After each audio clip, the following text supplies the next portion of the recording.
I'm invincible. I'm paying money. The girl's happy. She's got no money. I got my rocks off. Oh, how good is this?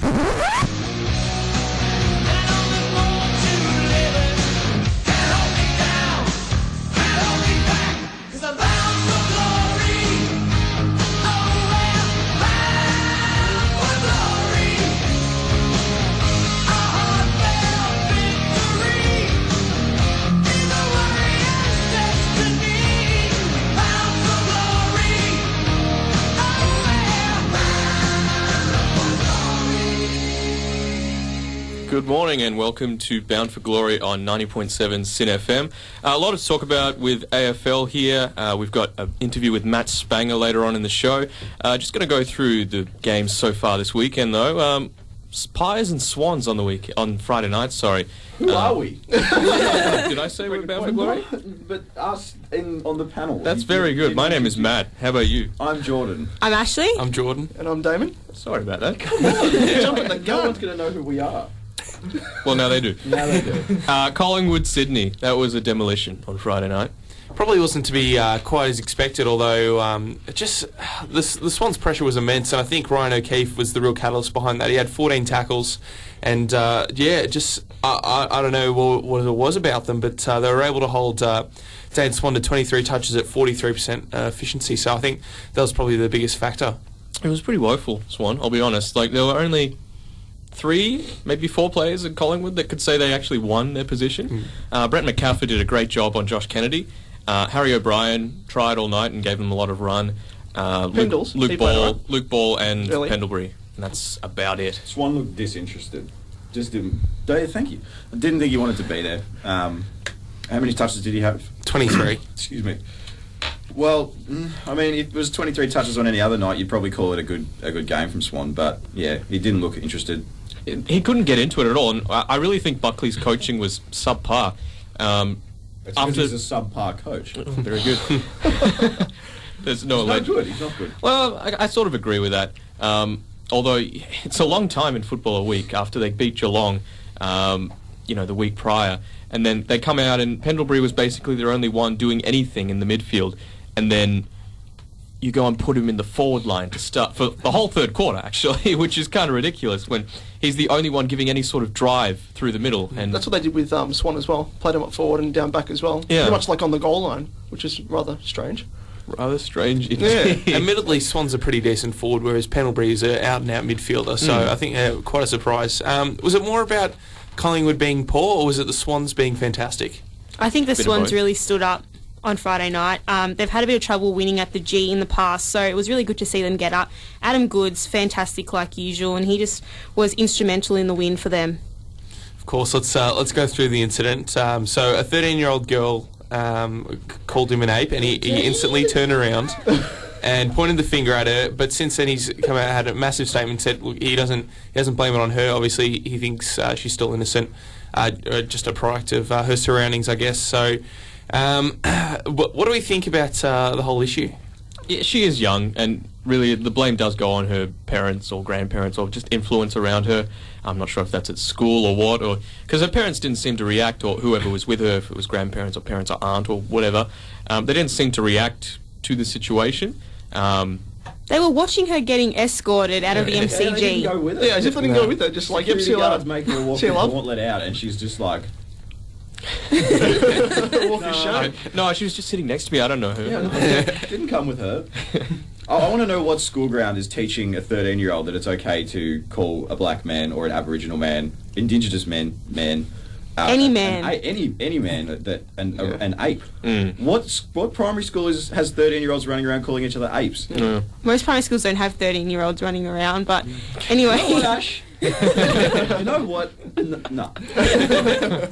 But, I mean, you've got people coming out and saying, since when is calling someone an ape a bad thing, a slur? Probably come since on. always. Yeah, since always. Come on. Since slave owners used it to call their slaves subhuman and lower on the evolutionary scale since then, so like the 1700s. Yeah, probably. Well, yesterday Adam Goods came out and he said that it was offensive to him, but it was also offensive to his teammates. It was offensive to his family and his whole sort of culture. So obviously it is offensive. It's not just something that should, he wouldn't have... Adam Goods isn't someone to just react at something like that if it's not offensive. Except for a free kick, he reacts pretty quickly with that. Yeah, that's right. Yes. Even when he doesn't get touched, he seems to fall over. But no, he did play a great game on the night. Probably got the 3 votes. For sure.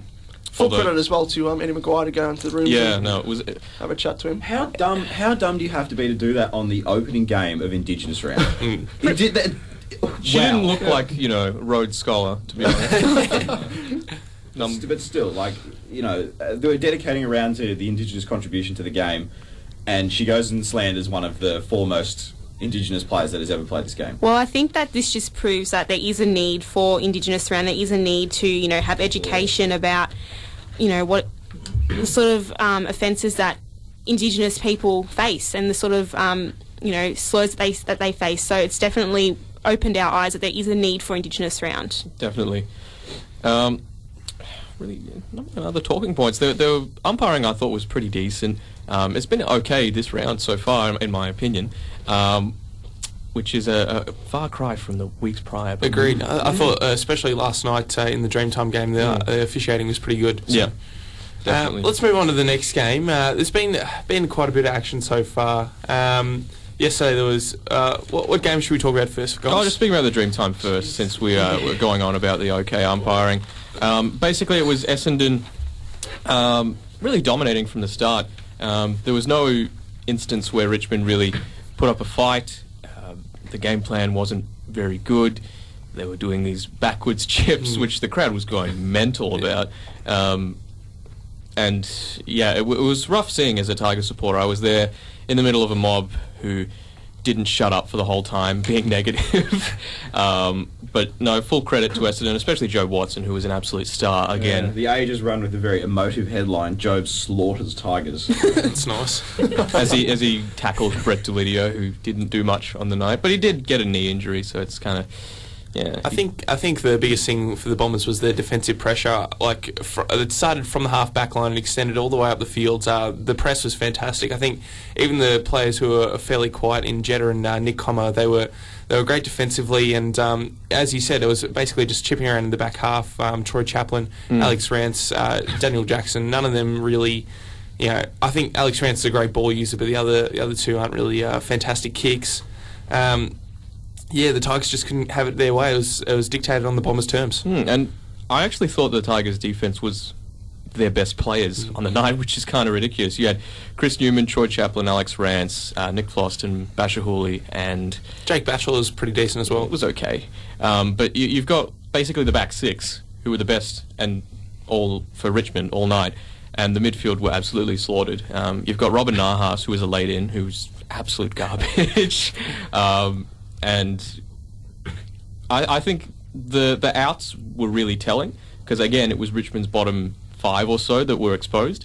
So if you take out Sam Lonergan and put in Shane Tuck, if you take out Brandon Ellis and put in Robin Nahas and put in Brandon Ellis, take out Matthew White and put in Reece Conker, it's a very different side. But certainly I thought the end score was very flattering towards Richmond. It should have been a 10+ goal win. For the amount of time that Essendon dominated. So, any thoughts, Ash? Well, put me on the spot. Just Essendon seem to have, their players that have been up there for most of the season doing well. So you had Stanton doing well, and you had Goddard doing well, and even Zaharakis, who seems to have improved a lot this year and lifted his game. So you can tell it's these players that lift them up and bring them over the line in the end. And it looked really close at the start for Richmond. They seemed to be keeping up with the Bombers, and then the Bombers just managed to get away. And Hurley, do you reckon he's going to get through a game anymore without having some sort of niggle? Who knows? I think his career in danger of being shortened by the fact that he just can't stay healthy. Well, definitely. I think he's really got that, I guess, the Jared weight about him. I think a lot of the great players in that draft, there was a lot of them who've really struggled with injuries. Jack Siebel, Hamish Hartlett. It's unlucky because that might be one of the best drafts of all time, but might not see many 200-plus games out of there. Which is unfortunate. And one more point. Sean Grigg, if you break out of a jog, I will give you $1 million because you did not do it once all night. It was absolutely absurd to watch a run from Essendon transfer from half-back to half-forward. Grigg was within 10 metres of the contest the whole time, and he didn't once break out of a jog, and it was absolutely ridiculous. Your boy had 27 touches. Zero impact. 26 of them were uncontested. Zero impact. I think, in fairness, you have to look at his, I guess, Essendon counterpart in Brent Stanton, who took the game apart, whereas Sean Grigg pretty much did nothing. Yeah. So, yeah. Also, Brendan Goddard, 34 touches, 31 of them were uncontested. Yeah. How many? Can you look at Heppel? What was Heppel like? Heppel had 27 and 13 of them were contested. That's very unlucky. Hang on, no, I'm looking at the wrong one. Yeah. I was about to say. Oh, I am looking at the right one. Oh, shit. Sorry. I think in fairness, Heppel played a lot more midfield than Goddard did. Goddard played a predominantly outside role. I think a lot of Essendon's run came off the halfback in Dempsey, Hibberd, and Goddard, and I think that was really where the game was set up. Now let's look to probably the most exciting game of the round so far. Although I don't think anyone tipped it to be anything more than bloody boring. So Saints and Dogs. I think so far, Kobe Stevens should be credited as having the best performance by an Indigenous player so far this round. 31 touches, 3 goals. I think I would say he probably topped Adam Goods' performance. Really? Well, I think Goods was in a side that absolutely demolished Collingwood, whereas he turned the game on its head. So I think the Dogs in past weeks have really relied on Matty Boyd and Ryan Griffin to get it done, but the rest of the midfield brigade really stepped up, and Nathan Rovat in his first game, he was fantastic. Kobe Stevens, Tom Liberatore, they're all great. So one of the biggest things was late in the game, Will Minson had an errant turnover. Guys, did you guys watch the game? Can you tell us a little bit about what happened? Not that particular moment, but any other moment I could. I can't remember that one. Well, he turned the ball over, it went into Seb Ross's hands, and he ended up setting up a goal, and Saints were in front. And from that point onwards, it was all the Dogs. They certainly had a lot of composure in the end. Like Farron Ray kicked a great goal from the boundary. Nick Riewoldt tried all night and unfortunately got knocked out without about 30 seconds to go, which was very unfortunate. Leon Jones was absolutely silent all night, which was pretty woeful. And one goal in the dying moments, and didn't touch the football in the first half. Yeah, not a single touch. I think in the third quarter he had 1 kick or something like that. 2, in fact. 2 kicks. Oh, good on him. Very good.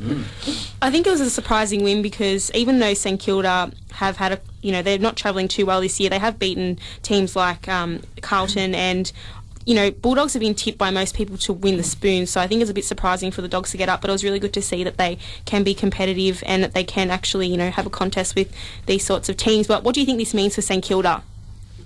I don't know. It's really hard to gauge them because some weeks they can come out, obviously they beat the Blues, and then they can go out and lose to the Dogs, although I personally think the Dogs have a better squad than the Saints at the moment.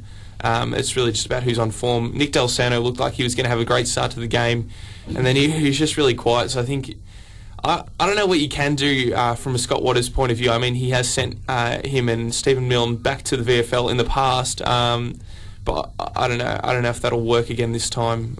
It just really needs to be a bigger step up from the senior players, because the younger players in Jack Stephen and co, they're really stepping up, but the senior players besides Nick Riewoldt have been pretty poor. It was unfortunate that David Armitage was laid out as well, because he has been very good this year.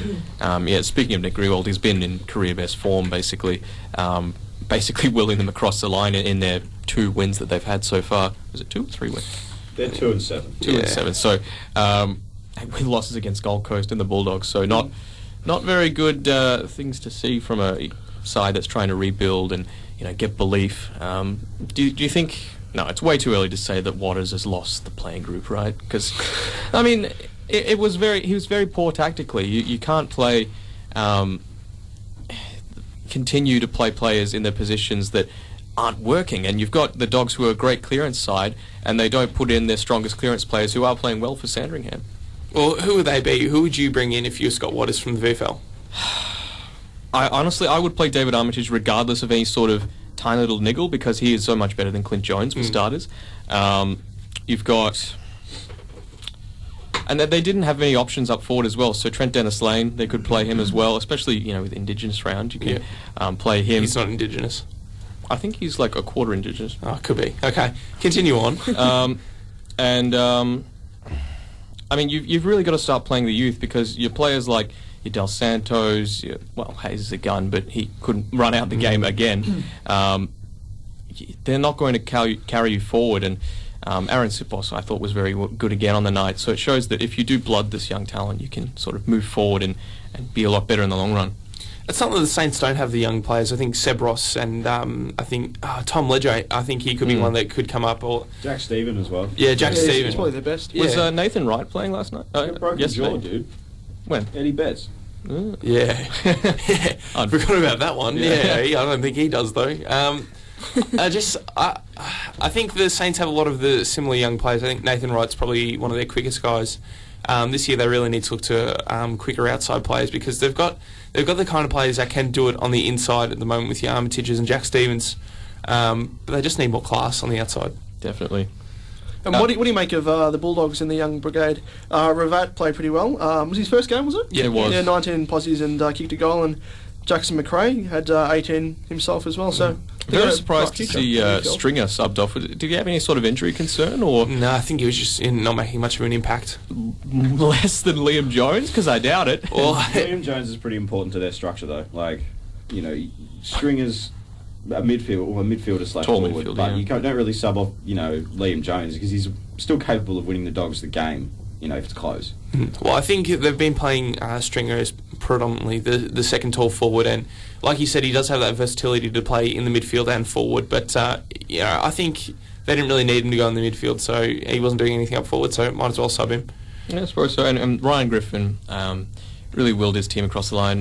Nick Lower tried to tag him, but they were really into as well as Nick Lower plays for the same team. Oh, sorry. Clint Jones tried to tag him, and he was sort of... Ryan Griffin got sucked in a few times all night, but he was very good overall, providing a lot of run there. But Nick Lower, especially for the Bulldogs, I thought it wasn't a good night for the Western Bulldogs taggers. Liam Picken didn't have much of an impact either, but you can't really discount all the Bulldogs because Boyd was back to his, accumulating best. And you can't really... You can't say that it was a bad game because it was the most exciting of the round. So now I want to question, what is the I guess the overall feel of Indigenous round been aside from the Adam Goods incident? Has the game have the AFL really presented it as it should have been presented? I honestly think that it should be made more of a bigger deal for all games. You got the Dreamtime game, which is like the staple of it, and you had a couple of teams playing with Indigenous jumpers, but the other games, you wouldn't even really know it was Indigenous round. I know for most games when you go there, they usually have, because I haven't been to the footy this week, but usually in the past they've had like a Indigenous elder come and speak at most of the games, but most of the crowd's disinterested in it, and I think it just needs to be a little bit more like the Dreamtime match, where it has to be made a bit more of a bigger deal of. Do you think it needs to be on the level of like Anzac, that round where there's a national anthem and that sort of thing before every game, and there's the moment of silence and that sort of thing? Or? I don't think there has to be, I don't know what you'd play, what anthem you'd play or anything, but I think there just needs to be a bit more of a bigger deal. Embraced across the entire round. Yeah, definitely. I agree. Maybe just a little bit of pre-match entertainment, obviously not as much as as the Dreamtime game as it's the showcase, but some sort of Indigenous band or something. Just to rev the crowd up. Definitely. And on that note, I think we should probably head to some SYN messages. After that, we'll be looking at the Lions Blues game, Power Cats and Eagles GWS. Everyone knows SYN Talk's music, but who knew SYN Talk Sport? SYN is full of exciting and fresh sports content, including the Sports Desk, a daily half-hourly sports chat show. You can hear the latest sports news and reviews every day from 9 a.m, only on SYN. Hey, Scylla, are you feeling 100% you today? Yeah, Kathy, why? Well, actually, you're only 10% you. What do you mean? Well, there are 10 times more bacterial cells in the human body than there are human cells. Oh, I'm feeling a little bit less of myself now. Well, did you know there are as many hairs on your body as a chimpanzee? We just don't notice. No way. Tune into the Science Hour on Sundays at 3 p.m. to learn more about the wonderful world of science. Come on to the dark side. Go to sin.org.au/get involved. Become a sinner. It's devilishly fun. Dear Naughty Rude, I love my boyfriend, but he has this weird thing when he's getting close. He bleats like a sheep. The problem is, I'm a vegetarian. Should I be worried? Got a burning question? Stalk us on Facebook. Why don't you email us? What about texting us in? Text us on the email and we'll call. Sunday, 8 to 10 p.m. The Naughty Rude Show. Like what you hear? Get in on the action. Head to sin.org.au for more info. Sin Radio, where young people run the show. You're listening to Bound for Glory on Sin. Make sure you send us in a text on 0427 767 767. And don't forget that we have the Matt Spangher interview later in the show. I think we'll talk a little bit about the Lions-Blues game now. Boys, how did you see that one? Oh, look, I think it really came down to Jared Waite finally putting in an incredible performance that we know he can. He had 12 marks, and I think it was really just about time. It's amazing, like, his ability to mark. I mean, compare him to Sean Hampson, who can't mark anything at all. It's just amazing. Like, it's the key forward that we've been calling out for ages, and, you know, we really need him up and running. And not injured. And not injured or out for something stupid. Yeah, so he's going to get himself suspended next week. I think it was fantastic to see him. I think, obviously, the Lions had depleted defence, no Merritt, no Justin Clark, and it was great to see Waite capitalise on that. And, one of the things the Blues have been fantastic this year in is contested possession. Blues had 40 more contested possessions, and I think there's only one game this year where they've been beaten in that count. And, yeah, it's fantastic to see because they pride themselves on the midfield and they're, like, really getting it done. Tell you what, though, that had to have been the most deflating win I have ever seen for my team because it just felt awful and it felt like it was going to get snatched away. Pretty much the whole game I was not comfortable. Even with a minute to go, I was like, oh my God, we're going to lose. Did it feel sort of empty? Is that sort of the feeling that you had? It felt empty. Yeah. It wasn't a good win. I didn't feel like, you know, we played as good as we should have. They played crap. Probably, yeah, if it was better opposition, then we definitely would have lost. But that's the sign of an improving team. You can play very poorly and still win, though. So in the end, it is the 4 points that counts. You obviously want to maybe get some percentage against a lower placed team like Brisbane, but at the end of the day, you can't really say no to 4 points. And Bryce Gibbs came back. He played a serviceable game from what I've seen. Other than Waite, were there really any standouts for Carlton? Kane Lucas was good. Yeah, Lucas is right. Keisha was another one. Played all right on Maloney early, and then Maloney, he kind of let him off the leash a bit. I think Keisha got a bit tired. Yeah, it's probably the factor. I think he got like 10 possessions or something in the second quarter, Maloney, and kicked a couple of goals and got Brisbane right back in the game. But go ahead. He played all right. He sort of towards the end. Maloney was negated towards the end. So was Simon White injured? Or was he just subbed off for being completely ineffective? I think he was just subbed off for being ineffective. It did not have a single touch. Really? Dear. Not one touch. Whoa, quite ineffective then. That would explain it. Mark Murphy started off the game really well. He seemed to be on fire, and then he just died off. He wasn't there. When the game came down to, you know, having to be won and it was really close, he was just disappeared. And it was a bit disappointing because he is the captain, and when you are in those sorts of situations, you want an on-field leader to lead the team into the right direction. But Judd seemed to be a bit more of a leader last night. I think that's always been his traditional role. I guess in the last quarter, he's a last quarter specialist. Maybe not on the stats sheet, but definitely providing on-field inspiration. He's fantastic. I think Murphy probably doesn't have that as of yet, but I think he will learn that. He does seem like a great leader. And Pierce Hanley's really continuing his great form this year, providing great run. Probably the best Irish player in the league at the moment. Do you think he can overtake Ty Kennelly as one of the? Obviously, Ty Kennelly had a great career, but he's still quite young, Pierce Hanley. So it's possible. I think so. I think he probably has the skills to do it. Whether or not he has a team around him to create that sort of success. Obviously, the Swans 05 and I guess 06 as well. You'd say they were fantastic. So Yeah, I think he's probably the best Irishman in the game right now. He might be able to take over Ty. I think to take over Ty, he'd have to win a premiership, and I don't think he's going to do it at Brisbane. No, I think you're right there. But I think they're going to be paying him very handsomely at Brisbane, so I don't know why he'd want to leave in terms of, unless he's chasing a premiership, which could be possible coming over from Ireland. It's one thing that you really... Do you think an Irish person values a premiership more than an Aussie-born? Or do you think it's more money? Or Probably he's an AFL footballer. I think he values premierships. Yeah, I suppose so. I wouldn't say this. I don't care about the premiership. Yeah, but you've got someone... I'm just here for the beer and the You've got someone like Ryan Griffin at the Bulldogs, for example, and the Bulldogs aren't going to win a premiership in the next 3 years, you wouldn't say? No. 3 or 4 years. And he's obviously going to be paid very well because you've got the absence of a lot of star quality. So really the only thing keeping Griffin at the Dogs, I suppose you could say loyalty, but it's a big fat paycheck. True. Who wouldn't turn down a big fat paycheck? I think though, if you're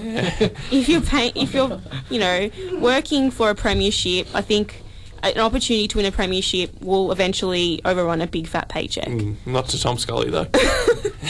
He wasn't going to get one at Melbourne anyway. Brent Staker, he was great last night. I think it's fitting to see him come back, and I think he's probably better in the past 2 games than he was at West Coast.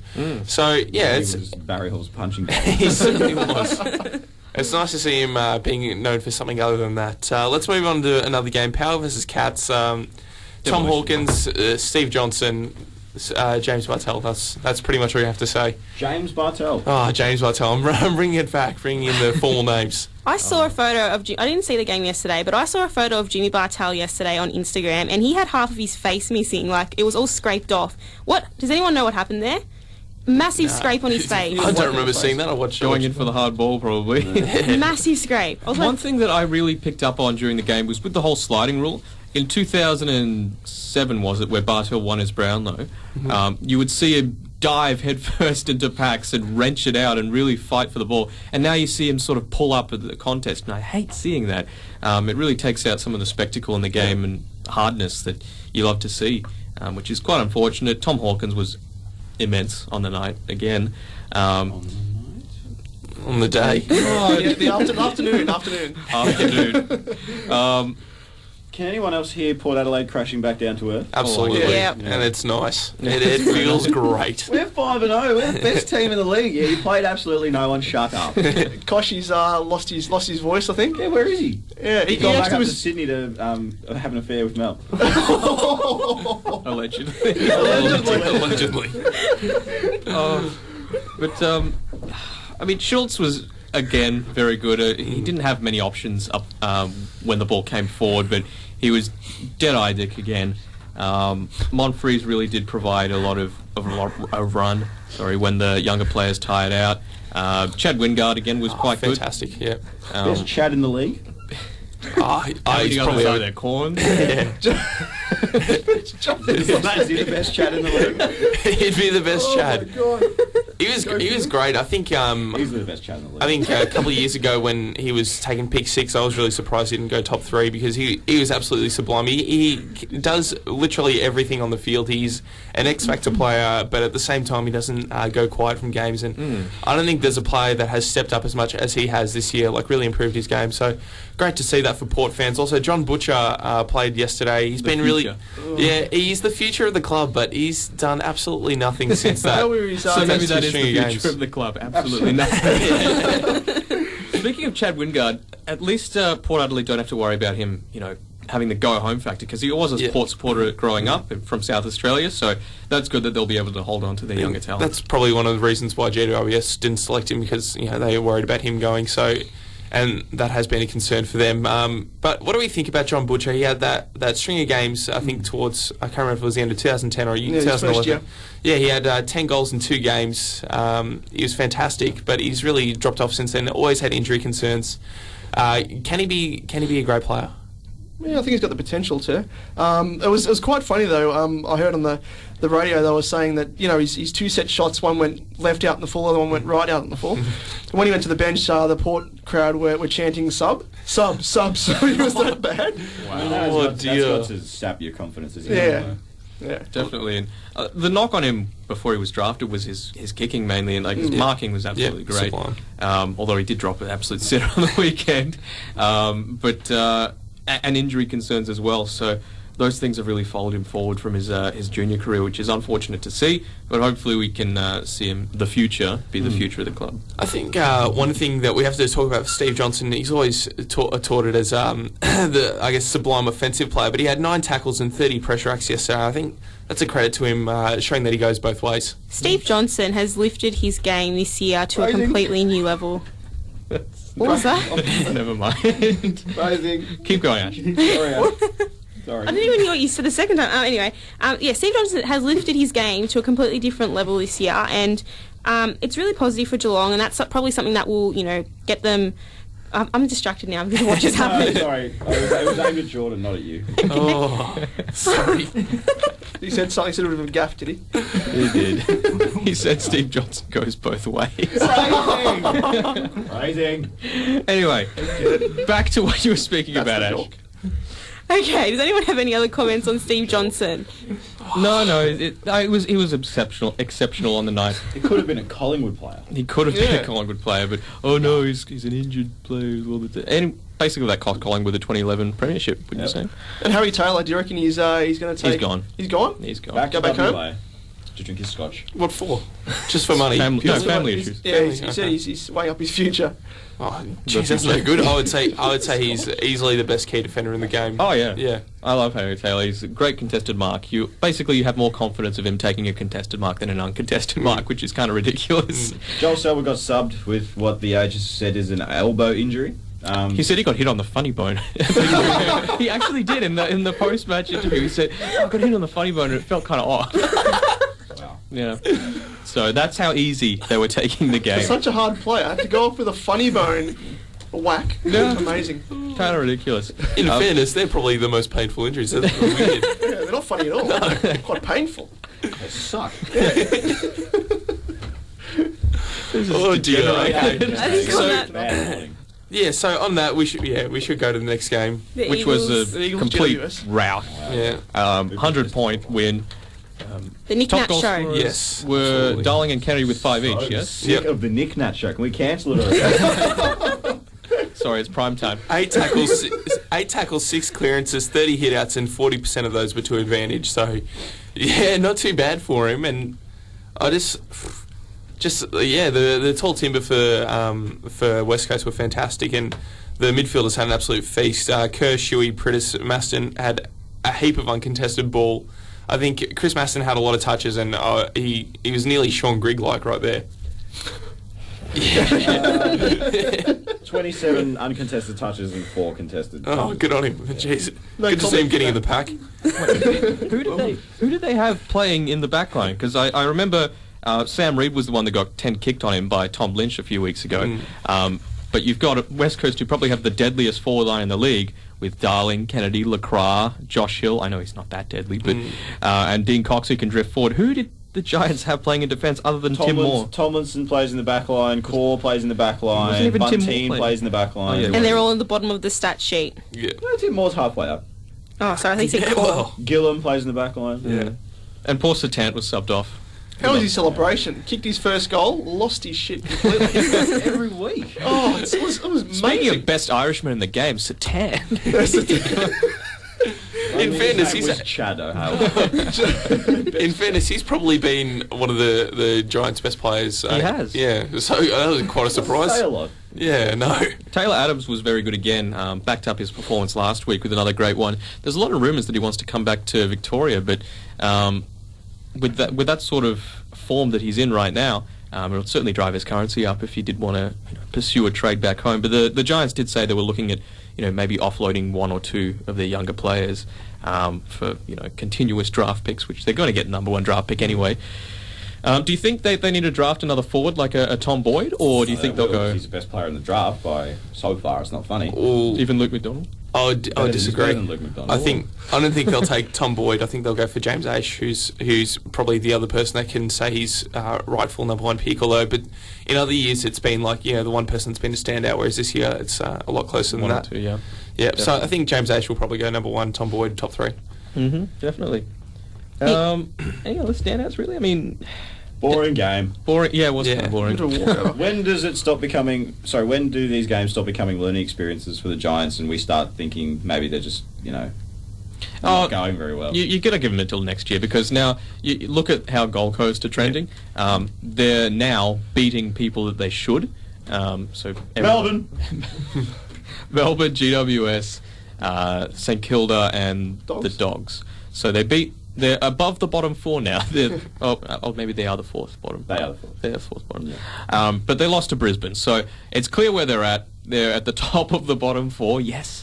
But I expect GWS to be at that level next year, with Gold Coast maybe pushing up to 12th or so. Big strike. Do you think Guy McKenna will stay on? Speaking of Gold Coast, I know they haven't played this weekend yet, but they're probably going to get destroyed by Hawthorn. But do you think Guy McKenna is going to be coach next year? I think Guy McKenna has taken the Suns to where they should be. So he hasn't done... he hasn't taken them above where they should be, but he's at the level where everyone sort of expected them to be at. So I don't think there's a reason why he shouldn't coach next year or in the future. Yeah, sure. He seems to have developed the players quite well. I thought Charlie Dixon, the first game he ever played, he kicked their first goal ever, but he looked like the kind of player that wouldn't really amount to much, but he's become fantastic. So I think the development of players and the way he's been able to actually instill, a winning culture to a certain point has been great. So it's some accolades for him. You don't see a lack of effort with these younger teams. GWS and Gold Coast are always trying. They try for 100% of the time, and it tends to be a blowout because they run out of legs, because they've been trying for, they usually do it for 2.5 quarters, and then they start running out of juice. But it's a scary prospect when they actually get the tank to play a full game of AFL football.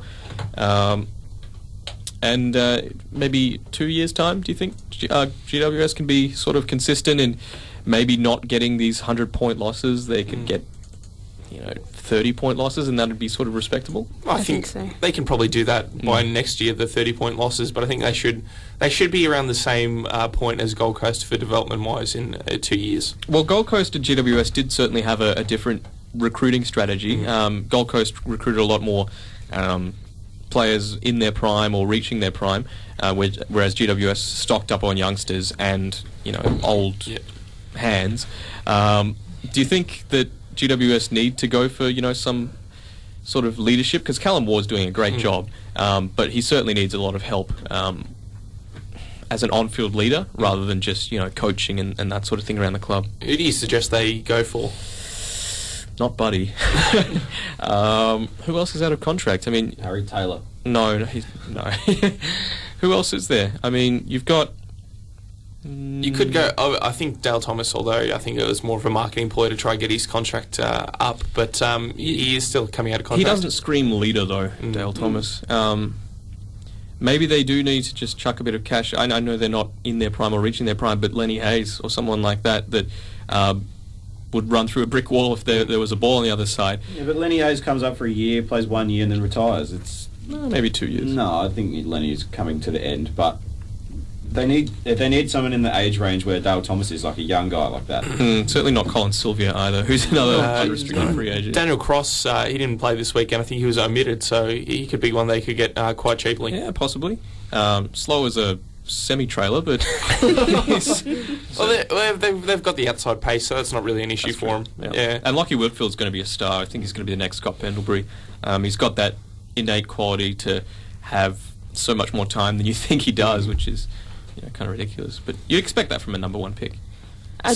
Sorry, just briefly, back on West Coast, have we seen enough of West Coast to sort of judge where they're at this season? I know they had quite high expectations for this season. Many had them as premiership favourites. Do we really know where they're going to finish this year? No. They've beaten nobody decent. Like, look at their wins, and they've lost to Port Adelaide as well. No, they haven't beat anyone decent. Stop me giving it all. I think, next week's game against Richmond is going to be a huge indication of where these sides are going to end up at the end of the year, because West Coast, Adelaide and Richmond are the sides fighting, and Carlton and maybe North Melbourne are the sides fighting out for 7th and 8th spot on the ladder. So it's really one of those 8-point games that you'll have. I think all those teams are better than that 7th or 8th spot, I guess, in list-wise. I think it's only the top 6 teams really that can contend for the flag. Port Adelaide's not going to be there. No. They're going to drop out. Okay.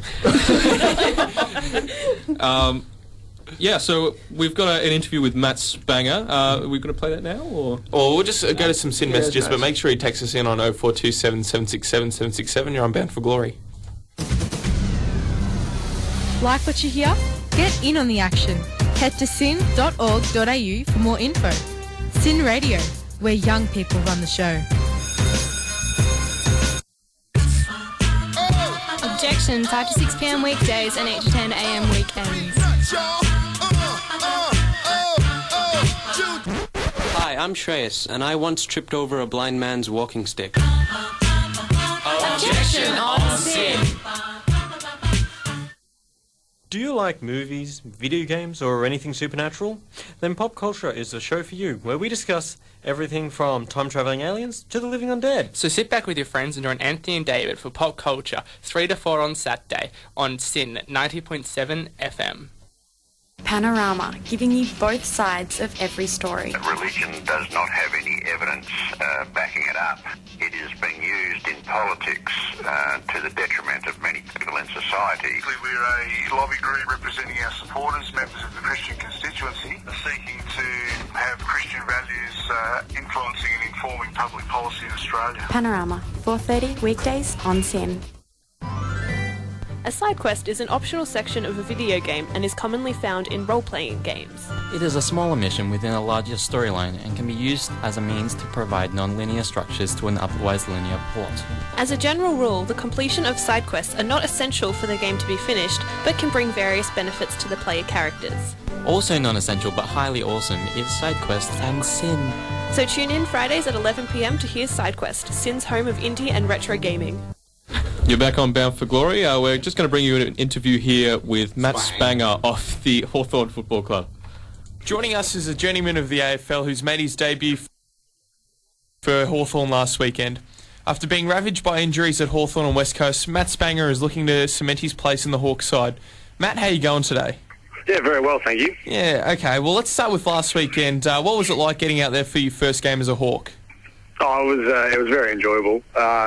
It's been a long time between drinks for me between on AFL games. So actually, the last AFL game I played was against the Hawks in a final a couple of years back. So yeah, as you said, a couple of injuries, but it was a lot of fun being back out there. So obviously, your injury setbacks they've deterred you. Have they ever deterred you to a point where you weren't sure if you'd be able to forge a successful career? There was probably a point last year where I could probably about the second or third time I had a bit of a hamstring issue. And I thought if it was before while I was waiting for the results of the scan, I was thinking if it was serious, I could be in a lot of trouble here. And that was probably the only time I've really doubted my own footy life. But apart from that, I've tried to be pretty positive about it all. How have the Hawks medicos been with treating you? I guess as someone that's had injuries in the past, have they been really helpful for your development? Yeah, they have. That's one thing I certainly noticed as soon as I got here. They're pretty switched on, and more importantly, they're quite individualised. I suppose footy is becoming more and more of a game where you need to look after the individual rather than the collective group when it comes to sort of the injury side of things. So it was when I first got here. Yeah, the guys here have been really good and have tweaked my program in subtle ways, but seem to have made a difference. So you've played at 3 AFL clubs now. Have you found the transition from club to club being quite difficult, or has, I guess, your experience with changing clubs, has that made it easier to adjust, fitting in? Well, it's been a bit. It was a bit difficult at first when you first move because I suppose everyone when they get drafted is hoping to be that one club player and forge a really good career. But I mean, footy unfortunately doesn't go that way all the time. So. The first move was probably a little bit difficult, and then from going from Perth to Sydney, not really knowing anyone there, but the ability to move from Sydney back home to Melbourne, where I grew up, it was an easy choice, really. Was there anyone in particular at Hawthorn that helped you settle in? Yeah, well, I was lucky enough to know a few of the boys previously before coming down here officially. I knew Jad Ruffhead pretty well for a few years beforehand, and then also I trained here a couple of seasons ago as well before going to Sydney, so having that relationship with the boys certainly made things a lot easier. Now, another guy who's come across to the Hawks this year is Brian Lake. He's also had a few setbacks, but we all know how good he can be. How's he settled in at the club? Yeah, and Lake has been great. His form in the last few weeks has been really good too, and I think he's sort of been shocked maybe even a little bit by sort of the difference in clubs as well. So they've sort of asked different things of him. It's been well documented that he's lost a bit of weight and he's moving sensationally well at the moment, and he's a pretty important player for us. So I think he's really enjoying his time here, and I think the boys love having him here too. Now, we love a little bit of banter at Bound for Glory. So who's the funniest character you've come across during your time in AFL? Oh, funniest. Well, it's at Hawthorn I really enjoy Luke Loudon. He's one of the younger fellas. His comedy really gets me up. And but at the Eagles, Dave Wirapunda was always good for a laugh. He probably nothing I can repeat on air, but he was always very funny. And yeah, so I always enjoyed their company. Now, you mentioned you're a Melbourne boy. I'm a TAC Cup fan, and this year I've been paying a lot of attention. I watched your club, Eastern Rangers, play a few times this year. Did the Rangers keep in touch with you after you got drafted, and do you still keep up with their progress? It's probably dropped off in recent years, their progress. Certainly, when I initially got drafted, still knowing a few of the boys in the program, I kept an eye on it. They haven't kept in too much touch with us as far as from coaching's point of view, but you tend to cross paths with players in the system and even out of the system one way or another. I know this year, for instance, we even had a bit of a reunion for the team of 04, 05, so it's a bit of fun. We're all still pretty close, that group, but that's about the only connection to the club. Now, tell us a little bit about the AFLPA video campaign against homophobia. Yeah, so Idaho Day was on 17th of May, and it was basically to recognise that on the World Health Organisation changing the definition of being gay as a disease. So, and it basically was just a simple thing for AFL players to put a face to it and just say that we don't take a stand for that sort of stuff. And it's an issue that's pretty close to heart for me. My sister's gay, so I really I thought it was a small token of my to show how I can chip in, I suppose, a little bit. And I mean, it's not difficult to do something like that. So, but it can be a really strong message. Now, the AFL seems to be getting slowly more and more behind women's round, and we know that Indigenous round's this weekend, and the AFL puts a lot of effort into that. Do you think a Pride round is, achievable in the near future? And more importantly, do you think it's a worthwhile cause? Yeah, I certainly think it's a worthwhile cause, and I do think it's achievable. Whether or not it happens in the near future or not, I'm not sure. But in society, I suppose it's becoming more and more acceptable, and then rightly so. So it's, I think it's certainly something that in the near future would be openly discussed, and then hopefully it can be achieved. Now, it seems that mainly the AFLs, the players and the AFLPA are the ones standing up against homophobia. Why do you think the AFL itself is a little bit reluctant in getting behind the cause? That's an interesting question. I'm not sure, really. I suppose sometimes older heads, different values often take place, but I like to think the AFL has been... normally they pride themselves on being on the forefront of being modern and new and up to speed. So it is an issue which I don't think that it will take them long. I think maybe as time goes on, I reckon they'll be slowly and slowly converted. I don't think things like Julia Gillard's stand and all that necessarily help issues like that. But hopefully in time it'll all resolve itself. Thanks very much for your time today, Matt, and good luck for the rest of the season. No, thank you very much, John and Fred. Thanks for having me. It was Matt Spangher from the Hawks. Unfortunately not playing today, but it was great of him to have a chat. You can check out my article on him and I guess the anti-homophobia movement by the AFLPA on boundforglorynews.com. Just going to go to some sim messages. After that, we'll be coming back with all your match previews for today. Sin's international feature album of the week, Vampire, Curiosity. Portland psych pop duo released their debut album. Their single Trains is about waiting for a delayed train.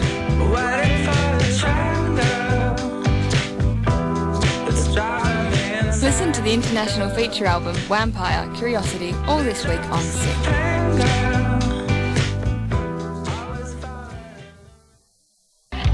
SYN's Australian feature album of the week, Standish Carlyon Deleted Scenes.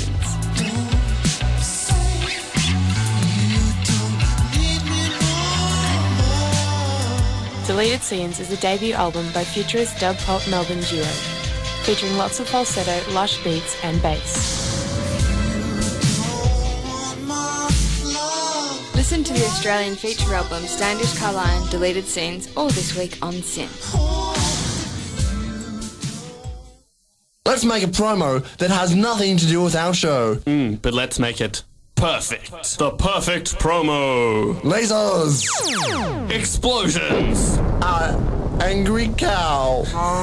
Angry cow? An angry cow. Is that okay? I wasn't aware that was part of a perfect promo. It's now! Alright. Enter the Inventors. Sundays, 1 to 2 p.m. Hello, welcome back. You're listening to Bound for Glory. We've descended into some sort of fast shameless. I have. You're dragging us down with you. Going through the previews for these Sunday games, Hawthorn Gold Coast should be an absolute rout, surely. Buddy needs to play himself back into form, and who better than the Gold Coast? They haven't been that great down back, I would say. They've got a lot of better younger talent. Rory Thompson's been very good this year. Sam Day has even shifted back a little bit. Has Tom Lynch been playing back at all, or has he been playing that lead-up forward role that's sort of similar to Nick Riewoldt? Because I know he was playing that in his mainly lead-up forward. But yeah, Rory Thompson's been one of the better performed key backs in the whole league. So great to see that from him. Hawthorn weren't that great against GWS last week. I mean, they won by quite a bit, but they didn't seem quite convincing. So what do we need to see out of Hawthorn this week to prove that they're the real deal? Grant Birchall to play. Yes, that'd be nice. Come to the game. I don't think that they need to beat them by 100 points necessarily, because they're obviously going to be in the top 4. Maybe I'd say top 2 they'd be guaranteed. Oh, not guaranteed, but strong chances for. So preserving the health of their stars is going to be more important than 100-point wins over nothing sides. Maybe, if it was against West Coast or something like that, if they could beat them by 50-plus points, then that would be something that they would try and run out until the end, because you're going to get solid pressure from West Coast until the very end. But beating up on a young side, that's not going to give them any sort of experience that they don't already have. So I think they're just going to do enough to win and win comfortably, but not an absolute smashing. What should Gold Coast look to take out of this game? Not a massive drop in percentage. That's about it. You're going to see, more development from great young stars like Jaeger O'Meara. I'm sure they'll put him on, one of the best midfielders, maybe in a head-to-head role, see if he can learn something. Is Carmichael Hunt playing this weekend? I know he didn't play. Did he not play last week or something? I haven't really heard much about him this year so far. He's not playing. Yeah, but he has been the most effective tackler in the league, which has, it's kind of obvious coming over from a rugby background, but in terms of sticking tackles and following through with them and not giving away a stupid free kick, he's the best in the league. Sad that Zach Smith will take no further part in the season after he did his ACL last week. Really promising young ruckman, and I'm actually shattered that he's going to be out, because I like watching him play. But again, that's a different argument about the ACL and how there's 16 or 17 over the year now. That, yeah. But yeah, it'll be interesting to see how the Gold Coast manage their ruck problems now. Yeah, they're in real strife. Obviously, they got rid of Hickey last year. Charlie Dixon, I think he might be injured as well at the moment. There was a debate between who they would bring in for it, because they've got Daniel Gorringe and Tom Nichols, who are both promising young ruckmen. And it was Gorringe that actually got the call up there. So Tom Nichols, he's been on the list for the whole time, and he's not really getting a game, so you might think that he might be moving at the end of the year to maybe a Victorian club where he's from, to try and get some more game time. Surely you'd think they'd play both, because they're getting tired young bodies. You can't just put one ruckman up against Hawthorn. And Hawthorn don't exactly have the strongest ruck division either, so maybe that is sort of an area that you could exploit. Tips. Who do you think? Come on, for formality's sake. Hawthorn. Yeah, Hawthorn. Hawthorn. Hawks. Hawthorn. Next game is North Melbourne versus Adelaide. Slightly interesting. Probably the only game of the Sunday that could be worth watching. Yeah. Yep. No, we love. Can I football. just alert everybody to the absolutely jizz-tastic matchup in the middle? That is Atley on Dangerfield. No, Danger's going to roast him. No, he won't. Yeah. they won't even play on each other. Right? What are the keys to the game for both sides to win? Well, is Swallow back to full fitness yet? Is Swallow back to full fitness yet? Because I know he wasn't playing to the best of his ability last week. He was hampered by a knee injury last week. I'd say he'd probably be back to full fitness around now. He's an absolute warrior. North Melbourne's inside midfield brigade. I think in contested possessions, North Melbourne, have 3 players inside the top 15 for contested possessions and clearances in the league. So it's going to be hard for them to get the ball. Sorry, it's going to be hard for Adelaide to get the ball off them. For a start. What happened to the best small forward in the league, Lindsay Thomas? Still, hang on. He's still like 3rd in the league for goal kicking, so he's still the best small forward in the league. They're allowed to have down weeks. You don't have to be up all the time. Ash, the Adelaide midfield, they've been a little bit poorer this year. I think Dangerfield's finally coming back into some form. Rory Sloane, Scott Thompson, not as great as they have been in the past. What do you reckon's happening with them? Don't know what's going on there, but Adelaide really haven't shown who they were last year as of yet for this season. So I think that today will be a really good test for them. And I know that it's, it's not a 440, but it's a 320 at Etihad. And North Melbourne seem to, really do well at Etihad in these twilight Sunday night games. But I just have this feeling that Adelaide are going to be able to get over them this week. I don't think so. I'm going with North Melbourne because their defence should be way too good for Adelaide. Scott Thompson's having a great year. McMillan, Mullet are having very good years. You've got only Josh Jenkins and Tom Lynch in the Adelaide forward line. There's no more Kurt Tibbett. There's no more Taylor Walker. I don't see them having any sort of forward potency. It's going to have to be the midfielders that kick goals, and maybe it is Paddy Dangerfield that has a best on ground performance if Adelaide is going to win. Yes, I wholeheartedly agree. No, I'm going to tip North because I support them. I'm with Matt. I can't see Adelaide kicking enough goals to be able to win, really. What's Magic going to do? He's going to kick goals. Okay, how many?